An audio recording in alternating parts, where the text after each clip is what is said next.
Hello बच्चों, online class में आपका स्वागत है। आज हम फिर कक्षा 10 जीव विज्ञान लेकर आए हैं, जिसके अंतर्गत हम पढ़ रहे हैं अभी पाचन तंत्र यानी मानव का पाचन तंत्र। तो मानव के पाचन तंत्र के बारे में हमने बता दिया है। आज हम कुछ पाचक संबंधित ग्रंथियाँ पढ़ रहे थे, जिसमें हमने पाचक संबंधित ग्रंथियाँ 3 होती है, लाल ग्रंथियाँ, यकृत और अग्न्याशय। तो लाल ग्रंथियाँ हमने पढ़ा दिया है पिछले क्लास में। आज हम पढ़ेंगे यकृत। यकृत की संरचना के बारे में हमने बता दिया है। आज हम पढ़ेंगे यकृत के कार्य। क्या पढ़ेंगे? हमारा आज का टॉपिक है यकृत के कार्य। यकृत के कार्य यानी इसे कहते हैं फंक्शन ऑफ लीवर। क्या पढ़ना आज हमें? फंक्शन ऑफ लीवर यानी यकृत के कार्य। तो ये जो होती है यकृत, ये क्या है? पाचक ग्रंथि है और यह हमारे शरीर की सबसे बड़ी ग्रंथि होती है, जिसका वजन लगभग 1500 ग्राम और लंबाई लगभग 22 सेंटीमीटर होता है। और ये हमारे उदर गुहा में दाहिनी ओर डायाफ्राम के ठीक नीचे स्थित होता है। और जो यकृत जो होता है 2 पालियों में बटा होता है, जो प्रत्येक पाली जो होता है यकृत कोशिकाओं से बनी होती है। और यकृत कोशिका एक प्रकार का तरल पदार्थ का स्रावन करती है। किसका स्रावन करती है? तरल पदार्थ का, जिसे हम क्या कहते हैं? पित्तरस। तो हम आज जो पढ़ेंगे यकृत के कार्य में, तो इससे संबंधित पढ़ेंगे। तो यकृत के कार्य क्या है? निम्नवत है। यकृत के कार्य निम्नवत है। यकृत के कार्य निम्नवत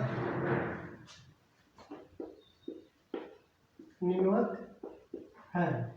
ठीक, पहला कार्य क्या है? पहला हमने बताया जो यकृत कोशिकाएं होती हैं, कौन सी कोशिकाएं? यकृत कोशिकाएं, यह पित्तरस का स्रावन करती हैं। पित्तरस का श्रावण करती हैं। ठीक, किसका श्रावण करती हैं? पित्तरस। तो पित्तरस जो होता है एक प्रकार का क्षारीय पदार्थ होता है। क्या होता है? क्षारीय पदार्थ होता है, जिसका पीएच मान, कौन मान? पीएच मान कितना होता है? 7.6 से 7.7 होता है। इसका पीएच मान कितना होता है? 7.6 से और 7.77 तक होता है। तो जिसे यह क्षारीय होता है। कैसा होता है? क्षारीय होता है। ठीक, दूसरा कार्य जो होता है, दूसरा कार्य है जो पित्त का, जो यकृत में उपस्थित जो कुफेर कोशिकाएं होती हैं, कौन सी कोशिकाएं होती हैं? कुफेर कोशिकाएं होती हैं। यह कुफेर कोशिकाएं जो होती हैं हानिकारक जीवाणुओं का भक्षण करती हैं। हानिकारक जीवाणुओं का भक्षण करती है।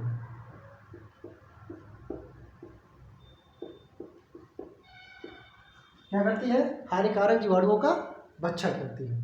दूसरा का तीसरा जो होता है, जो यकृत होती है, यकृत कोशिकाएं, जब हमारे शरीर में ग्लूकोज की मात्रा अधिक हो जाती है। किसकी मात्रा अधिक हो जाती है? ग्लूकोज की मात्रा अधिक हो जाती है। तो यकृत कोशिकाएं क्या करती हैं? ग्लूकोज को ग्लाइकोजन में बदल देती हैं। किसमें बदलती हैं? ग्लूकोज को किसमें बदलती है? ग्लाइकोजन में बदल देती हैं। ग्लाइकोजन में बदल देती है। ठीक, जिसे हम क्या कहते हैं? इस क्रिया को क्या कहते हैं? हम ग्लाइकोजेनेसिस कहलाती है। यह क्रिया क्या कहलाती है? ग्लाइकोजेनेसिस कहलाती है। ग्लाइकोजेनेसिस, यह क्रिया क्या कहलाती है? ग्लाइकोजेनेसिस कहलाती है। यानी जब हमारे रुधिर में ग्लूकोज की मात्रा अधिक हो जाती है हमारे शरीर में, तो यकृत कोशिकाएं ग्लूकोज को ग्लाइकोजन में बदल देती है और यह क्रिया कहलाती है ग्लाइकोजेनेसिस कहलाती है। चौथा टॉपिक है, जब हमारे शरीर में ग्लूकोज की मात्रा कम हो जाए। क्या हो जाए? जब हमारे शरीर में ग्लूकोज की मात्रा क्या हो जाए? कम हो जाए, तो यकृत कोशिकाएं फिर ग्लाइकोजन को ग्लूकोज में बदल देती हैं। किसे बदलती हैं? यकृत कोशिकाएं ग्लाइकोजन को ग्लूकोज में बदलती हैं। ग्लाइकोजन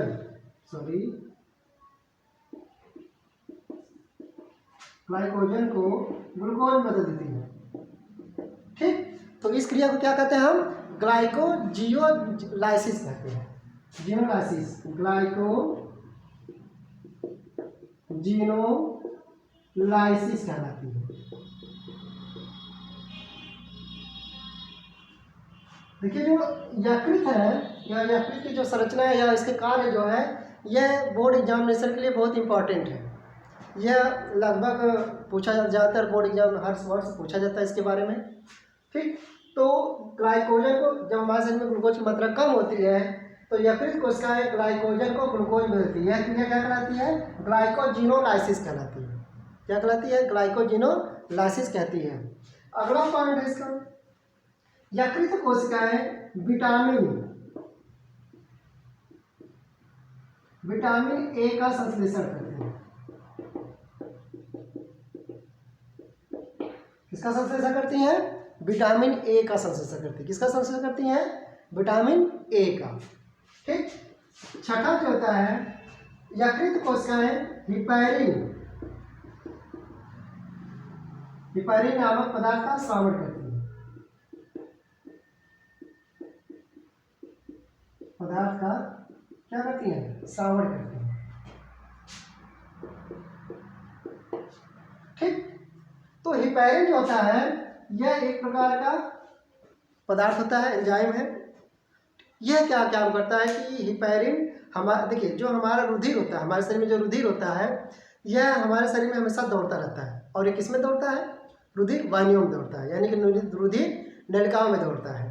ठीक, तो जो रुधिर नलिकाओं में दौड़ता है किस रूप में होता है? यह तरल रूप में होता है। रुधिर किस रूप में होता है? तरल रूप में होता है। अब जो हिपैरिन होता है कि यह रुधिर को क्या करता है? थक्का बनने, रुधिर वाहिनियों में थक्का बनने से रोकता है। हिपैरिन क्या करता है? रुधिर वाहिनियों में रुधिर का थक्का बनने से रोकता है। ठीक, यह काम हो गया हिपैरिन का। सातवां काम क्या है? यकृत का। ठीक, यकृत कोशिकाएं प्रोथ्रोम्बिन व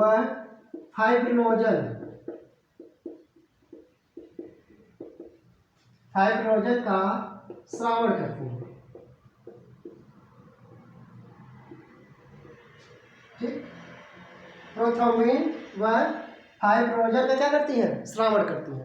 अब प्रोथ्रोम्बिन और फाइब्रिनोजन क्या होता है कि यह रुधिर का थक्का बनने में सहायक होता है।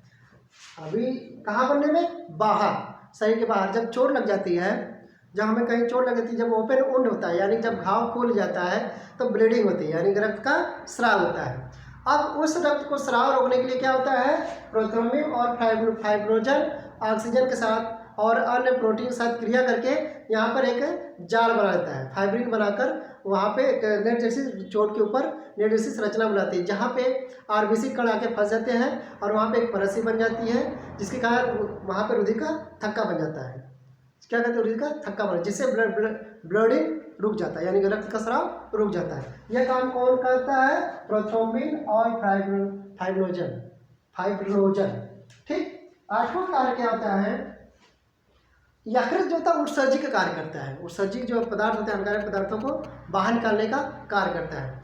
तो इसके तहत क्या होता है? जब हमारे शरीर में प्रोटीन का उपापचय क्रिया होता है, प्रोटीन का जब पाचन क्रिया होता है तो यहाँ पे अमोनिया बनता है। क्या बनता है? अमोनिया बनता है।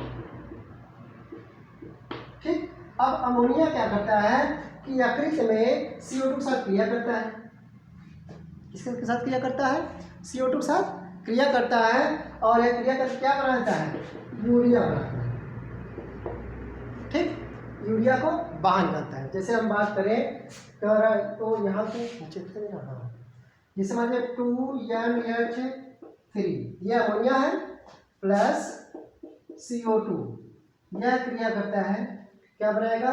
CO कोष्ठ में NH2 का ट्वाइस प्लस H2O बनता है। ठीक, यह यूरिया का सूत्र है। किसमें बनता है? यूरिया में परिवर्तित होता है, जिसे हमारे यूरिन के रूप में बाहर निकलते हैं समय समय पर। तो ये हो गए यकृत के कार्य। किसके कार्य हो गए? यकृत के कार्य हो गए। ठीक, अब हम पढ़ेंगे, हमारा अगला टॉपिक होगा अग्नाशय। जो तीसरा पाचक अंग होगा हमारा अग्नाशय।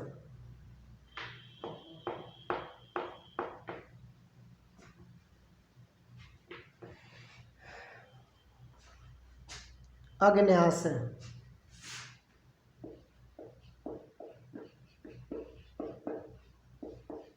इसे हम बोलते हैं पैंक्रियाज। क्या कहते हैं? पैंक्रियाज। अग्न्याशय। ठीक, देखिए जो अग्न्याशय होता है, हमने बताया जो हमारी जो ग्रहणी होती है, ग्रहणी का जो मेजेंट्री भाग होता है, इसी मेजेंट्री भाग में एक पत्ती जैसी संरचना पाई जाती है जिसे हम क्या कहते हैं? अग्न्याशय कहते हैं। ये है अग्न्याशय। ठीक, हल्के पीले रंग का होता है। किस रंग का होता है? हल्के पीले रंग का होता है। और इसे हम देखिए जो अग्न्याशय को हम क्या कहते हैं? मिश्रित ग्रंथि भी कहते हैं। मिश्रित ग्रंथि भी कहते हैं। ठीक, क्या कहते हैं? मिश्रित ग्रंथि कहते हैं। क्या कहते हैं अग्न्याशय को? मिश्रित ग्रंथि कहते हैं। और अग्न्याशय की जो लंबाई लगभग होती है 12 से 15 सेंटीमीटर होती है। कितनी होती है? 12 से 15 सेंटीमीटर होती लंबी होती है। यह ग्रहणी के मेजेंट्री भाग में यानी धसे भाग में स्थित होती है। धसे भाग में स्थित होती है जिसे हम मिश्रित ग्रंथि भी कहते हैं। कौन सी ग्रंथि कहते हैं? मिश्रित ग्रंथि। तो हमने कहा था ग्रंथि क्या होता है, हमने इस ग्रंथि के बारे में बताया था आपको। ग्रंथि के बारे में, ग्रंथि में ऐसी कोशिकाओं का समूह होता है जो हार्मोन, एंजाइम या प्रोटीन का क्या करते हैं? श्रावण करते हैं, लगातार श्रावण करते हैं। उसे हम क्या कहते हैं? ग्रंथि कहते हैं। तो ग्रंथियां जो होती है 2 प्रकार की होती हैं। एक होती है अंतःस्रावी ग्रंथि, दूसरी जो होती है वही स्रावी ग्रंथि। ठीक, अंतःस्रावी ग्रंथि और वही स्रावी ग्रंथि। तो अंतःस्रावी ग्रंथि जो होती है यह मुख्यतः डक्टलेस होती है। डक्टलेस, क्या कहते हैं हम? डक्टलेस। डक्टलेस मतलब होता है नलिका विहीन होती है। नलिका विहीन होती है। और यह होती है डक्टनेस होती है, यानी यह नलिका युक्त होती है। ठीक, वही स्रावी ग्रंथियां क्या होती है? नलिका युक्त होती है। और अंतःस्रावी ग्रंथियां क्या होती है? नलिका विहीन होती है। यानी इसका जो श्रावण होता है किसके द्वारा होता है? सीधे रुधिर में होता है। इसका जो श्रावण कहाँ पे होता है? रुधिर में होता है। और जो इनसे जो श्रावण होता है इससे मुख्यतः हार्मोन का श्रावण होता है। किसका श्रावण होता है? हार्मोन का श्रावण होता है, जो हमारे शरीर की क्रियाओं का नियंत्रण तथा नियमन करती है। जो हमारे शरीर की क्रियाओं का नियंत्रण तथा नियमन करती है, उसे चलाती भी और उसे नियंत्रित रखती है।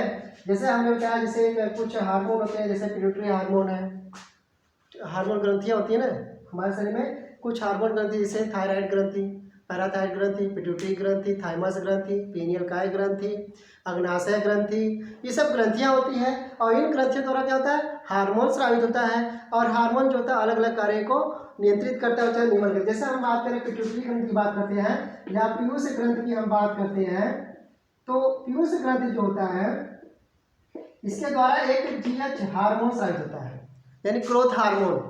अब ग्रोथ हार्मोन क्या होता है? इसकी अगर अधिकता हो जाए हमारे शरीर में, अगर इसकी अधिकता होती है तो शरीर हमारी क्या होती है?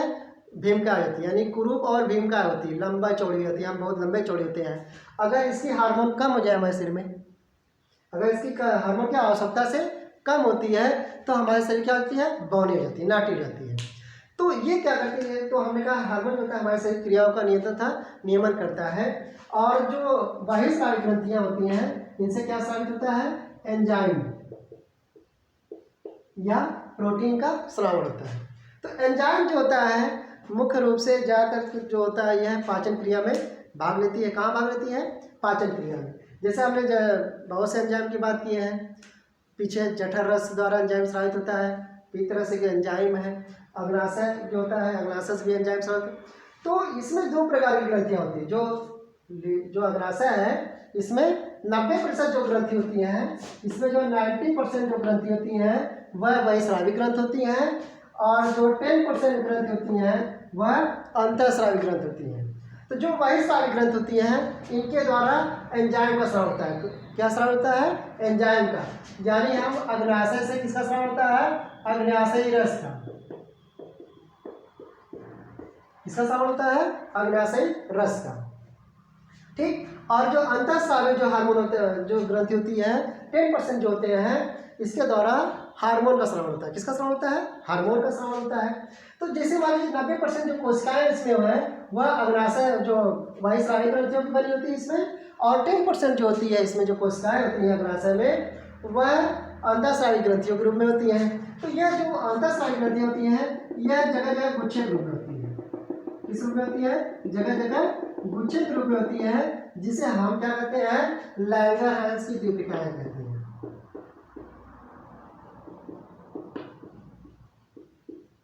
लैंगरहैंस की द्वीपिकाएं कहते हैं। द्वीपिकाएं कहते हैं, द्वीपिकाएं, सॉरी,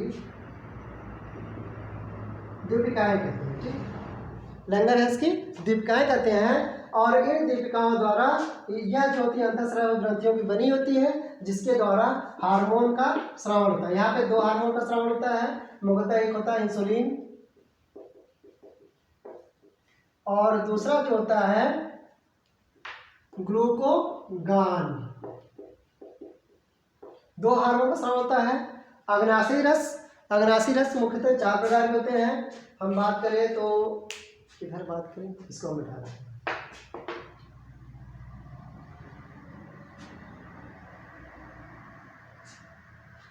हम किसकी बात कर रहे हैं?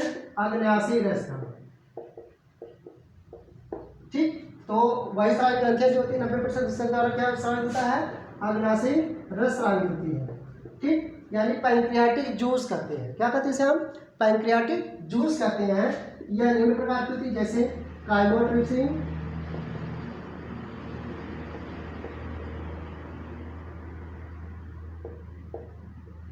काइमोट्रिप्सिन, दूसरा जो होता है ट्रिप्सिन, तीसरा जो होता है एमाइलेज,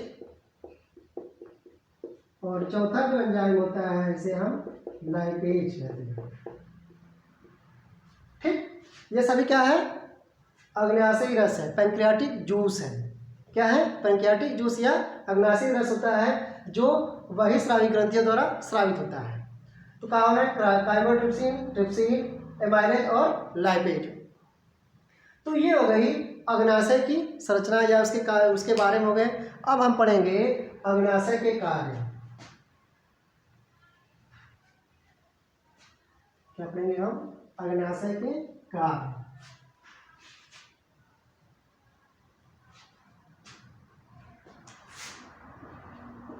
के कार्य क्या है? Function of pancreas.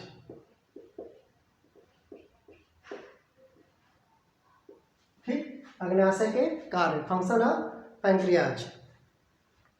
तो इसके कार्य जो है निम्नवत है। कौन कौन से कार्य निम्नवत है? पहला कार्य क्या होता है? जो अग्नाशय जो होता है अग्नाशयी रस का स्राव करता है। पहला कार्य क्या होगा अग्नाशय का? अग्नाशयी रस का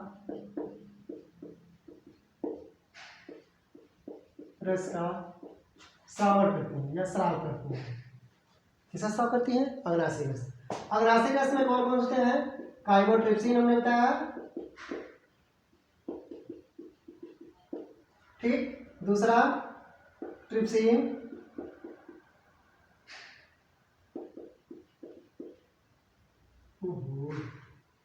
ट्रिप्सिन, तीसरा होता है एमाइलेज, और चौथा जो होता है लाइपेज। ठीक, जो काइमोट्रिप्सिन और ट्रिप्सिन होता है यह भोजन के प्रोटीन के साथ क्रिया करता है। किसके साथ क्रिया करता है? प्रोटीन के साथ। किसके साथ क्रिया कर रहा है? प्रोटीन के साथ। अब यह प्रोटीन के साथ क्रिया करके किससे तोड़ता है? पेप्टोन में, प्रोटीन को पेप्टोन में तोड़ देता है, प्लस पॉलीपेप्टाइड में तोड़ देता है। ठीक, बाद में से किसमें टूट जाते हैं? बाद में ये अमीनो अम्ल में टूट जाते हैं। अमीनो अम्ल। तो हमने बताया था पिछली क्लास में, हमने बताया था जो प्रोटीन होता है यह एक हमारा पोषक तत्व है जो हमारे शरीर में कोशिकाओं में होने वाले टूट फूट की मरम्मत करता है। तो प्रोटीन जो होता है इसमें टूटता है पेप्टोन प्लस पॉलीपेप्टाइड में टूटता है। इसमें टूटता है पॉलीपेप्टाइड में टूट जाता है। तो प्रोटीन को हमारी कोशिकाएं डायरेक्ट नहीं ले सकती। हमने बताया जो हमारी कोशिकाएं प्रोटीन को डायरेक्ट नहीं ले सकती, तो ये छोटे छोटे खंड में पहले टूटता है और में किसमें टूटता है, अमीनो अम्ल में टूट जाता है। अच्छा, अमीनो अम्ल में जब टूटता है तब इसे हमारी शरीर कोशिकाएं क्या करती है, अवशोषित कर लेती है। दूसरा एमाइलेज। एमाइलेज किसके साथ क्रिया करता है, एमाइलेज भोजन के कार्बोहाइड्रेट साथ क्रिया करता है। कार्बोहाइड्रेट क्या लिखता हूँ, कार्बोहाइड्रेट के साथ क्रिया करके इसे किसमें तोड़ता है पहले, या हम कह सकते हैं ग्लूकोज में तोड़ देता है।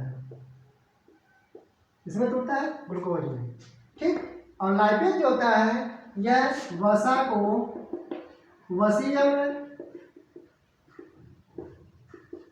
अम्ल और बाद में से किसमें तोड़ता है, ग्लिसरॉल में तोड़ देता है,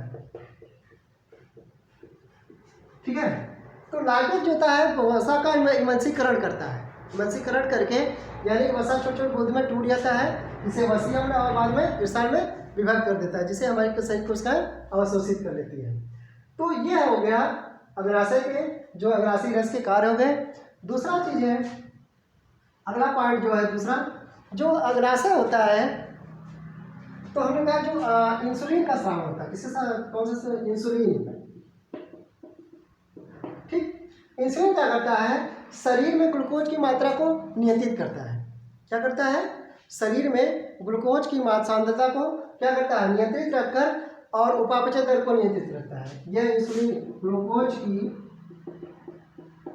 की सांद्रता को नियंत्रित करता है, सांद्रता, ठीक, मोलारिटी को नियंत्रित करता है,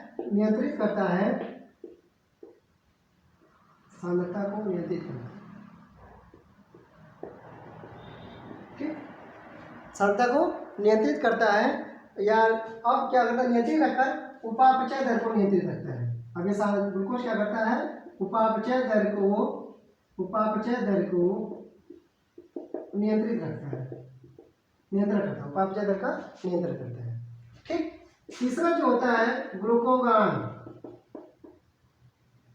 कौन है, ग्लूकोगान। ये दोनों क्या है, हार्मोन है, क्या है, हार्मोन है। अब जो ग्लूकोगान क्या करता है कि यह ग्लूकोज इंसुलिन की मात्रा प्रभाव को, इंसुलिन की प्रभाव को कम करता है। किसको कम करता है, प्रभाव को कम करता है। तो ये हो गया अग्नाशय के कार्य, किसके कार्य हो गए, अग्नाशय के कार्य हो गए, ठीक। तो अब तक हमने क्या पढ़ा, यकृत के कार्य पढ़े, यकृत के बाद हमने अग्नाशय के बारे में पढ़ा। आज फिर हम पढ़े थे अग्नाशय के कार्य। तो अग्नाशय क्या होता है, एक प्रकार का अग्नाशयी रस का, एक प्रकार रस का श्रावण करता है, जिसे हम क्या कहते हैं, अग्नाशयी रस कहते हैं। और अग्नाशयी रस कार्बोट्रिप्सिन का, अग्नाशयी रस कौन कौन होते हैं, कार्बोट्रिप्सिन, ट्रिप्सिन, एमाइलेज और लाइपेज का स्राव होता है, ठीक। तो इनका जो स्राव होता है जो वही स्रावी ग्रंथियों द्वारा होता है। हमने कहा जो अग्नाशय होता है यह एक मिश्रित ग्रंथ होती है। या हम कह सकते हैं इसमें निम्न अल्फा बीटा कोशिकाएं पाई जाती हैं, अल्फा और बीटा कोशिकाएं पाई जाती हैं। तो जो अल्फा कोशिकाएं होती हैं इसमें अंतःस्रावी ग्रंथियां उपस्थित होती हैं, और जो बीटा कोशिकाएं होती हैं इनमें अल्फा कोशिकाओं में वही स्रावी ग्रंथियां नियंत्रित होती है जहाँ से अग्नाशयी रस स्रावित होता है। और बीटा कोशिकाएं में यह जगह जगह गुच्छे के रूप में होती है, जिसे हम क्या कहते हैं, लैंगर है इसकी दीपिकाएँ कहते हैं, जहाँ से हार्मोन का स्राव होता है, ठीक। इसमें इंसुलिन और ग्लूकोगान मुख्य रूप से है। तो ये हो गए अग्नाशय के कार्य। अगले क्लास में हम कल लेकर जो अगली क्लास हम लाएंगे उसमें हम पाचन क्रिया के पढ़ेंगे। हमारा जो अगली टॉपिक होगा पाचन क्रिया। अभी तक हम पाचन तंत्र पढ़ रहे हैं, पाचन तंत्र क्या होता है मानव का। इसके बाद हम पाचन जो संबंधित जो ग्रंथियाँ होती हैं, पाचक ग्रंथियाँ पढ़ लिए। अब हम जो हमारा अगला वीडियो होगा उसमें हम पाचन क्रिया पढ़ेंगे। हमारे शरीर में अब भोजन का पाचन कैसे होता है, पाचन कैसे होता है, भोजन का अंतर्ग्रहण कैसे होता है। जैसे हमने बताया जो पोषण के 5 चरण होते हैं। पहला भोजन का अंतर्ग्रहण, इसके बारे में बताएंगे। दूसरा हम पाचन कैसे होता है इसके बारे में बताएंगे। फिर उस पचे हुए जो भोज्य पदार्थ है उसका अवशोषण कहाँ पे होता है, किस प्रकार होता है, उसे बताएंगे। और अवशोषण होने के बाद वह रुधिर में किस प्रकार मिलता है, उस क्रिया को हम स्वांगीकरण कहते हैं, उसके बारे में बताएंगे। और जो अपाच्य पदार्थ होते हैं जो मलाशय में जाके एकत्रित सड़गलकर मल के रूप में परिवर्तित होते हैं, जिसे हम समय समय पर जंतु बाहर निकाल देते हैं, उस क्रिया को हम वहिक्षेपण कहते हैं। तो हम पोषण के पांचों चरण के बारे में कल आपको हम पाचन क्रिया के अंतर्गत हम समझाएंगे। ठीक, बाकी कल के लिए।